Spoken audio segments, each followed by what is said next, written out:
to have this platform to share my ideas. And it's a lovely campus. I was taking a tour around the campus, and it reminded me of my campus in IIM Ahmedabad that I was there 25, 26 years back, architected by the legendary Louis Kahn. So it had a very similar brick structure and feel. So it's wonderful. It's almost nostalgic to be back here. I'm going to talk about potential. And the whole day you've been listening to many people talk about what it will take for our country to grow, what it will take for our country to develop. And really, Viksit Bharat has been the discussion point today. But I'm going to take a slightly different approach, right? Let me talk to you what this session is and what it is not. First, this is not a top-down session. This is not about macro policies. This is not about what the government should do. This is not about what the taxes will be, et cetera, et cetera. This is about bottom-up. This is about what you and me should do, you know? How do we think about potential at an individual level? This almost, think of it like an atomic bomb. You know, if you can get the atom to sort of release that energy, as a country, automatically we can sort of create that energy. And this is not just about economic progress, right? I think I was listening to the speech by Dr. Sangeeta Reddy, and she spoke about happiness and health. So this is about not just the destination, but also the journey. You know, how do we get there? If we get the economic output, but we are, you know, depressed as a society, I don't think that's an outcome that we should look forward to. So how do we think about progress in a holistic way? And third, it's not so much about what's missing. You know, I work as a coach with many leaders, and very often I feel we beat ourselves up with what we don't have. But sometimes the biggest contribution we can make is by knowing what our strengths are, what our superpowers are. So this is about really saying what's working, and let's build on what are our strengths. So let me talk about where my insights come from today. One is, I used to be a consultant with McKinsey in New Jersey in the US, so I had an opportunity to look at leaders up close and get a sense of the link between business strategy and leadership. Second, I work with an executive search firm called Egon Zehnder. It's a Swiss firm, where I got a sense of how do you look for a leader in the context of a business situation. And for the last close to a decade, I've been working as a coach and sounding board with many leaders, and I've had an opportunity to understand what's going on in their heads. You know, you see a leader in front of the curtain on the stage very often, but who the person is behind the curtains is often very different. So I've had an opportunity to sort of engage with these people on what really is keeping them awake at night. So I hope to bring some of those insights here. Second, I've had an opportunity to curate the Play to Potential podcast for the last close to 9 years, and I've spoken to 100+ guests, and it's counting. And I've chosen to look at diversity of insight. Very often we talk about diversity of thought in the boardroom. Even as I thought about potential, I said, why don't we just look at a range of people and see what we can learn? So one is, of course, CEOs and entrepreneurs. I'm sure you recognize many of the faces: Nandan Nilekani, Vinita Bali. I don't want to read out every name, but all these names are the who's who of the Indian corporate world. Then we have legendary sports persons. We have Vijay Amritraj, Vishy Anand, Viren Raskina, who runs Olympic Gold Quest, Deepa Malik, a Paralympian, Paddy Upton, the mental conditioning coach of the Indian team. So I said, what can we learn from the world of sport? And then I said, what can we learn from the world of creative professionals? Right? The first lady, Aisha Birsel, is an industrial designer who applies industrial design principles to designing your life. Second is Atul Kasbekar, who started out as a chemical engineer but became a celebrated photographer and now a producer. Next is Bombay Jayashree, an accomplished Carnatic musician. Amish Tripathi, who started with an MBA from IIM Calcutta, was in the financial services world and now is a celebrated author. And then Papa CJ, who's a stand-up comedian, but started out with an MBA in Oxford and then pivoted to stand-up comedy. So as a student of transitions, I tried and understand these journeys to figure out what makes them tick and how do they think about these transitions. And last, you know, HSBC has this slogan, right? Think global, act local. So I said, let me tap into some of the leading thinkers in the West. So first is Amy Edmondson. She was voted the #1 thinker in the world. She's a professor at Harvard Business School. We have Marshall Goldsmith, who's like the, if I may say, the Don Bradman of coaches. He's like considered an all-time great.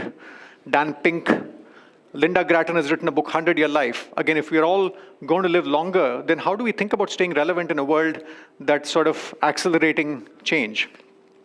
And last is Herminia Ibarra, who's a leading thinker in the space of transitions. So I hope to bring some of these insights as well to bear as we go through our talk. So let me talk through my, if I may say, relationship with the word potential. My initial thoughts go back to my physics textbooks, right? My daughter Pragya is in grade 10 and my son Nirmal is in grade 6. So I spend a lot of time teaching them math and physics.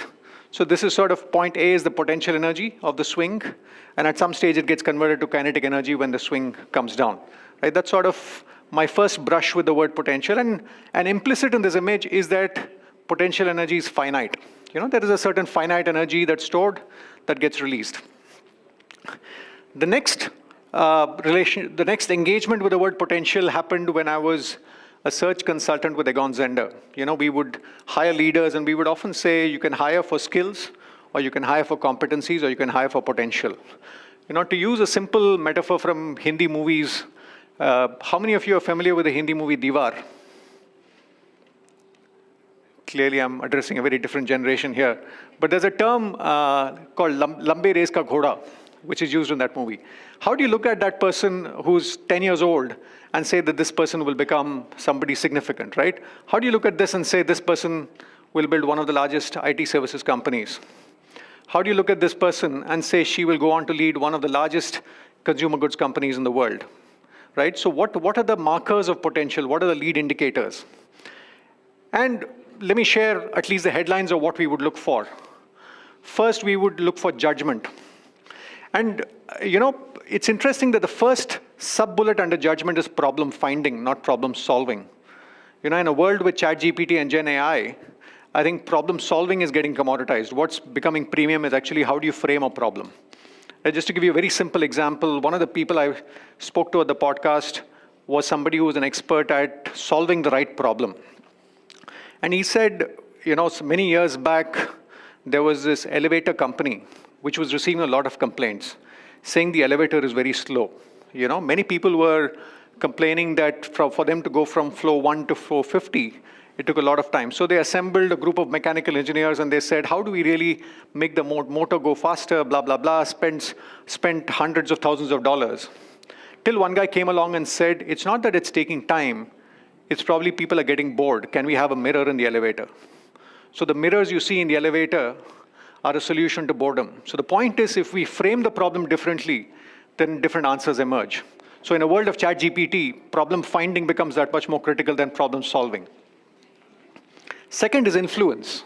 We all have ideas, but how well do we sort of share those ideas with the world around us? What are the people skills you have? How are you at building trust with the people around you? And the third is drive. I think there was a discussion about ambition. Right? Drive, in a way, is the propelling force which moves you forward. So judgment, influence, and drive would be the three variables we would look for as we look for, talent which can really play the long game, and that's Lambe Race Ka Ghoda. And to figure out judgment, influence, and drive, once again, we would look at three levels, right? One is sort of the LinkedIn level, what people have done. I'm sure many of you here have a LinkedIn profile. So this is literally the list of things you've done. And one level below is how people get things done. How do you drive results? How do you drive strategy? How do you connect with people? How do you build relationships, etc.?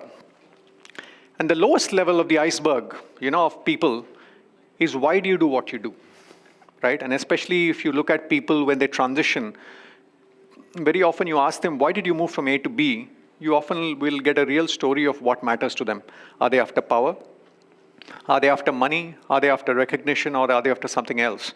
So the lowest level of probing for potential is actually focusing on the when and the why. The next brush with potential actually was the first conversation I had in my podcast. Any guesses to who this person is?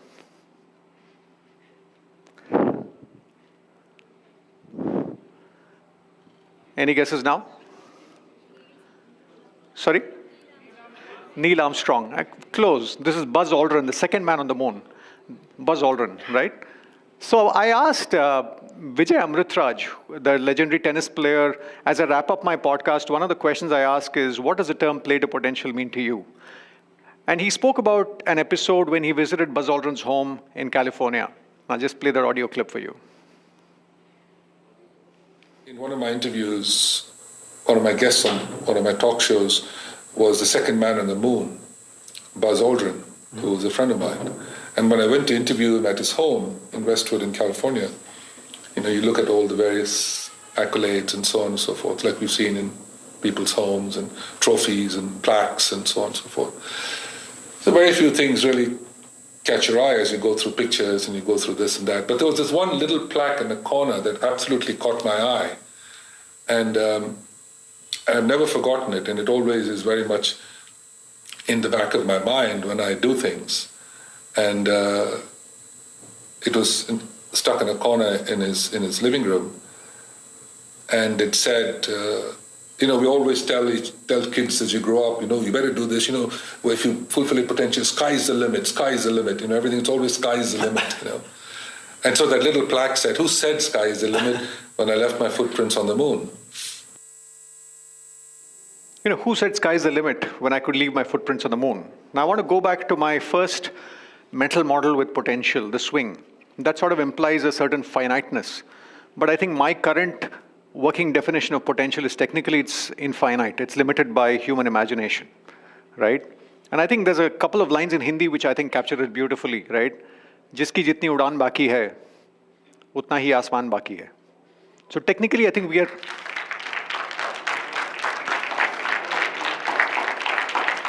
Now this, I must say, this quote was brought to my attention by my friend Vineet Panchi, who uses it very often. But I think this captures, and I think the source is a gentleman called Anil Meeth, who's written this couplet. But I think this captures the idea of potential. In a way, we come in the way of our own potential.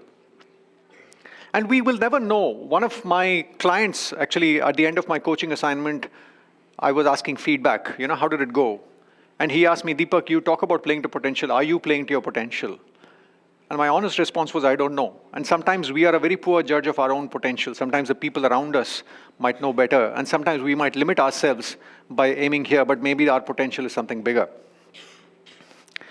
Let me come to where my thinking on potential stands today, right? I think the first piece I want to talk about is the role of play. Another guest, when I asked the closing question, what does the term play to potential mean to you? They said the answer is in your title. I said, what do you mean? They said, you can't work to your potential. You can only play to your potential. So that basically means that each one of us has to figure out what is play for us. And that might vary. What do I mean by that? There are always a few activities where, you lose sense of time, which are joyful. And a simple metric is, are you feeling depleted or are you feeling energized at the end of the activity? Right? Even in a job, there'll be elements of a job that are energizing, elements of a job that will be depleting. Can we sort of tune into more around what feels like play for us? So that's sort of the first perspective in terms of where it stands today. The second is the idea of juggling. When I was in the UK, one of my hobbies was actually to learn ball juggling. So I actually got a couple of 2-3 bean bags just to show you, right? I think the point is when you juggle 3 balls, you can do different patterns. And the one thing I learned with juggling is at any one point in time, your eyes are always looking at the ball on the top, right? My eye will always look at the ball on the top. But I'm also aware of all the balls in the air. While the eye is looking at the ball at the top, my awareness is about all the balls in the air. And the third thing about juggling is it's also what's called an NP-hard problem,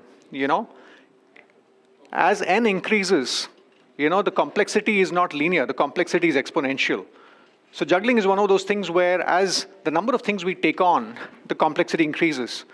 And this is this is an image I should credit my wife Kamini, right? When I was considering the cover of my book, my initial consideration was to have a tightrope to talk about various identities. But she was the one who said, why don't you think of juggling various hats? Each hat is a different identity we carry. I'm a son, I'm a father, I'm a coach, I'm a podcaster, I like to play the guitar. So how do we juggle these various identities? That's a real question in terms of playing to our potential. It's not a single dimension, but it's a sort of a multi-dimensional optimization problem. And third is context, right? When I was back in B school, professors would always say, to solve any problem, you need conceptual clarity and contextual familiarity. Right? You might have all the concepts, But if you don't understand the context, then none of your knowledge is useful. The point is each one of us is dealt with a different hand of cards. And what do I mean by that? It's our genetic structure, it's our families we are born into, our education, our parents, the schools we go to, etc., etc. Now, are we doing the best we can given the resources we have and given the constraints we have? That becomes a real question. There's no absolute answers. Each one has to find the answer to their own context. Let me give you a simple example with javelin. Right? If I told you there's one javelin thrower who throws 89 meters and the other one throws 47 meters, who's a better thrower? Most people would say, the one who threw 89 meters. But what if I said the first is Neeraj Chopra and second is Navdeep Singh? And what if I said Neeraj got a silver for his effort and Navdeep got a gold for his effort? Now the point is, if you don't really take into account context, just looking at the surface level doesn't tell you anything. So each one of us have a set of resources, have a set of constraints. So unless we are truly aware of who we are and what our context is, it's difficult to figure out how we play to our potential. And very often when I think about potential in a holistic sense, a lot of people talk about Ikigai. I'm guessing many people in the room are familiar with Ikigai, right? It's sort of what you like, what you're good at, what the world needs, what the world will pay you for, and you operate at the bullseye. It seems like a very straightforward approach.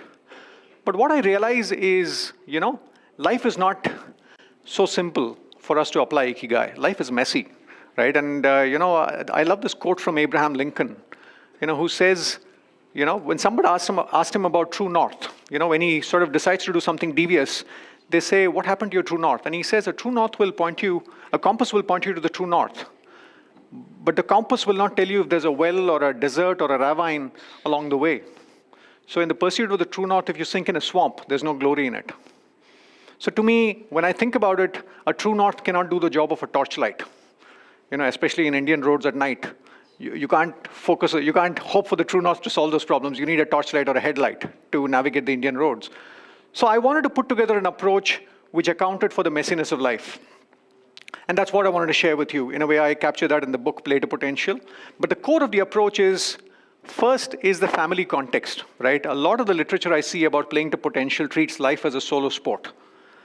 But the more I look around, the more coaching work I do, I realize life is a team sport. The team is the family. And unless we really tune into the family context, it might be maternity, it might be empty nesting, it might be loss of a loved one, whatever. It might be a transfer. But unless we really unless we account for the family context, we might be missing the plot. Let me just sort of, in the context of transitions, I spoke to Amish Tripathi when he transitioned from the world of business to the world of novel writing, and he talks about the role of family and the role he had to play to enroll them in his journey. Please suggest that you should use your heart to decide the destination, but use your mind to plot the journey. So I was very clear that I was not going to give up on my book, no matter what, no matter how many people rejected it. I was going to do everything that I could to make it work. आगे चले ना चले भगवान के ऊपर है, but I will do my best. That I was very clear on. Sure. Now that was the destination that my heart had decided. So what should the journey be to that? I allowed my mind to make up my mind, which is I allowed my mind to make up my decision. Sure. Which is why I did not resign from my job. Which is why I invested only into the marketing of the book. But I invested only what I could afford from my salary. I didn't take loans from anyone. I of course didn't ask any of my relatives, anyone for anything, only my money. I invested only what I could afford. I made, I was lucky that I had family support for this. My wife, my siblings, because, if you don't have that emotional support, it's not about financial support, it's that emotional support. True. Then that can kind of, draw energy away from you. And, that family support is extremely crucial. And, of course, I'm lucky in that sense, but I would also say that it's a responsibility of each individual to try and get that support. To enroll people around him into his journey. It's your job to figure out how you can get them motivated in your journey, because frankly, it's not their journey. Why should they care so much about you? So you have to figure it out. And if And my family was of course very supportive because they could see how this book had changed me. It had changed my character by 180 degrees, and they were extremely supportive, and that's a big part. I think a lot of the women leaders I spoke to, this Amish Tripathi,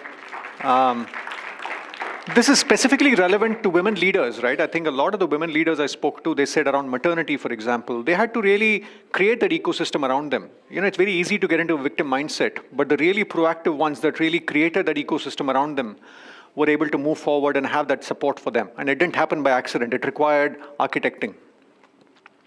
The next piece is L. Ikigai suggests that you do what you love, but not many people have that privilege. Doing what you love feels like Mount Everest to a lot of people. Very often you need to do something to put bread on the table. But at least make space for what you love. I like to play music with my kids. For some people it's gardening, for some people it's running, for some people it's pottery. But figure out what you enjoy. If you find it at work, that's wonderful. Otherwise, keep some space that re-energizes you. The next piece is aspiration. And I think in the previous speech, somebody asked a question about ambition. The way I think about it is ambition is like saying I want to get 100 in math. Aspiration is like saying I want to do well in the exam of life. And what I mean by that is we all have different identities. Like I said earlier, we're juggling different identities. And what I urge people to do is to think of the various identities and say, how do I take a baby step forward in each of them? As a father, as a brother, as a son, as a coach. What is that next baby step I can take, mini milestone I can have for a year, and move forward holistically in the exam of life, while not just getting consumed by one dimension, which is ambition, which is at work. So that's A. And of course, the answer varies from person to person. Different people might prioritize work over other things, but I at least ask people to be a little more intentional about the trade-offs here. The next piece is VO. I think the world of work is changing, right? I think we are moving into an era where my father worked in one company for 40 years. My father-in-law was a brigadier in the Indian Army. He worked in one organization for 35 years. I think the world we all are growing into is changing. I don't think that paradigm will exist. So each one has to think a little bit about how do we create value and how do we seek opportunity. We talk about product market fit. I think we all need to figure out what is our talent market fit. And we all need to figure out how to go on the dating process. People are not going to hand out a job in a platter. But I think that talent market dating process is a skill not many people have. And we need to build that because, we need to go through that process many times possibly.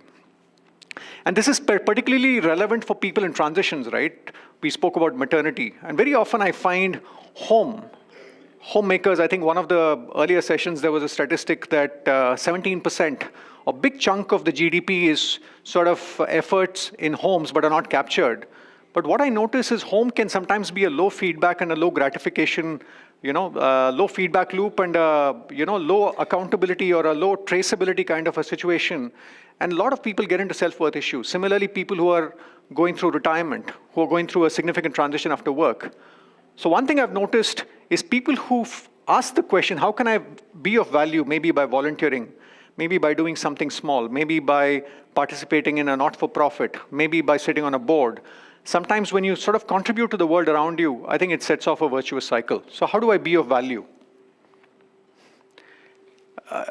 Ravi Venkatesan is a friend and a mentor, and he talks a little bit about how to think about leadership. Very often we see leaders on stage talking about big grand plans, but he says that leadership is not a title, it's a verb. How can we think about leadership as a verb? Century is not a noun, it's not a title, it's not a position, it's actually an act, it's a verb. Okay? And that act is something that every human being is capable of.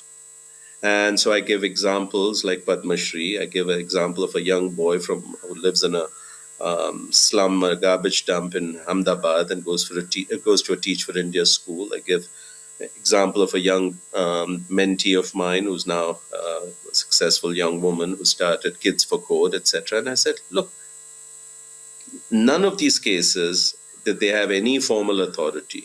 Nobody asked them to do what they did. They felt a calling. They decided to act on it. And they've accomplished far more than what they would have imagined and what the world imagined they could accomplish.